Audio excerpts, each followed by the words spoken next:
Lalu bagaimana kisah perjalanan WNI saat dievakuasi dari Iran ke tanah air? Sudah bergabung bersama Kompas TV melalui sambungan Zoom Heri Supriyono, kontributor Kompas TV yang baru tiba di tanah air. Selamat siang Mas Heri, kemarin sempat tertahan di Doha. Kapan tiba di tanah air Mas?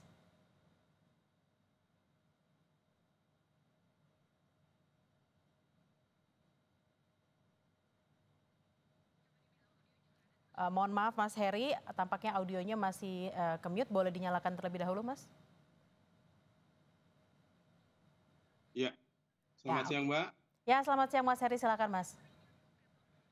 Ya, kita tiba di tanah air kemarin pukul 6 pagi, Mbak, dan memang ada masalah ketika kita berangkat dari Baku, Azerbaijan menuju Doha, Qatar. Di tengah perjalanan kita mendapat laporan dari pilot pesawat bahwa bandara Doha ditutup karena pangkalan Amerika Serikat di Qatar diserang oleh Iran, begitu, Mbak. Jadi, kita akhirnya landing di Jeddah sementara selama 7 jam kurang lebih begitu. Mas Heri, lalu ketika itu proses evakuasinya seperti apa? Berapa lama, berapa hari, kemudian apa saja kendala-kendala dalam proses evakuasi tersebut? Iya, kita dari hari Jumat berangkat evakuasi dari Tehran menuju Baku melalui jalur darat sekitar 9 jam sampai di pos perbatasan Astara, ini Iran dan Azerbaijan. Kemudian dari situ agak lama kita menunggu karena ada beberapa antrian dari negara lain juga seperti Cina dan India. Kemudian lalu setelah kita masuk perbatasan Azerbaijan, dari sana kita diberangkatkan menuju ibu kota Azerbaijan, Baku.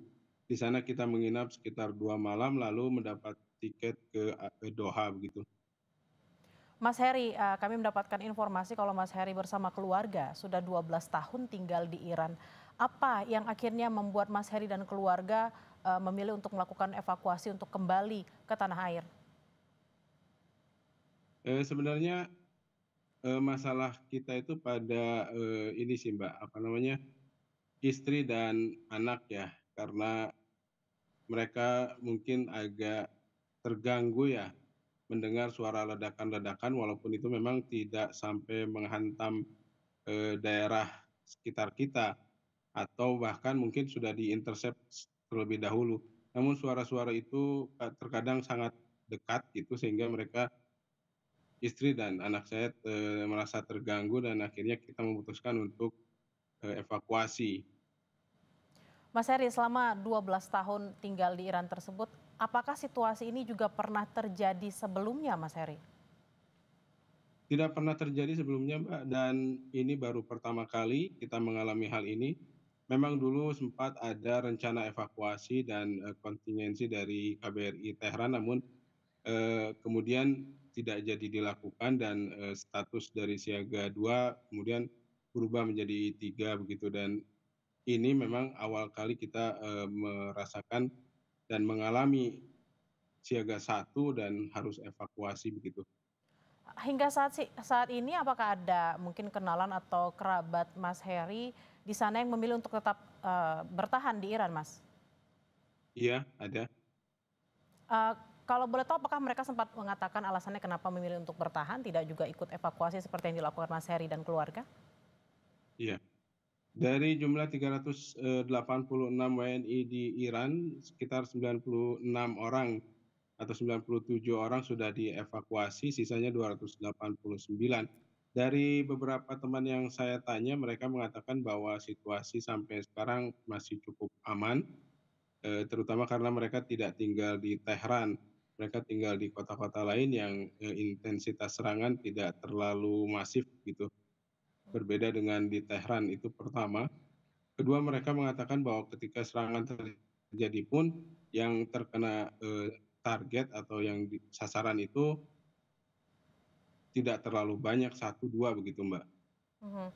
Eee, Mas Heri, apakah ini kan kalau kita tahu Israel dan Irannya sudah melakukan gencatan senjata seperti itu ya. Apakah nanti ketika misalnya kondisi di sana sudah mulai membaik dan juga tidak ada ancaman untuk konflik lagi, apakah Mas Heri dan keluarga akan kembali ke sana, Mas?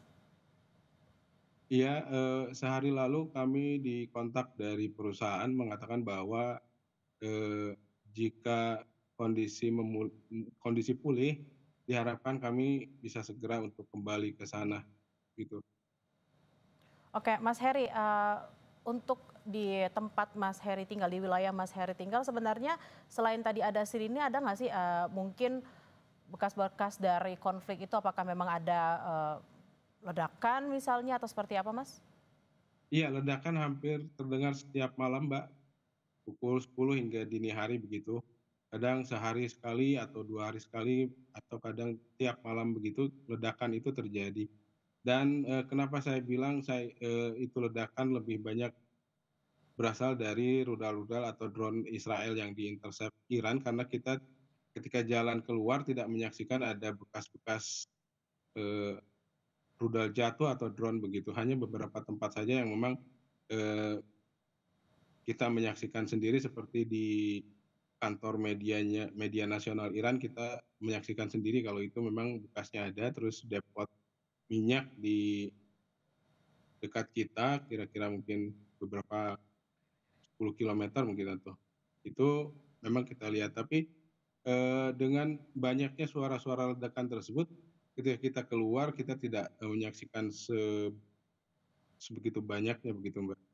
Oke, Mas Heri, kami berharap memang keluarga terutama anak-anak tidak trauma dengan konflik yang terjadi ini dan Mas Heri dan keluarga bisa segera kembali ke Iran untuk meneruskan kegiatannya di sana. Terima kasih atas Terima kasih. informasinya Mas Heri Supriyono, kontributor Kompas TV.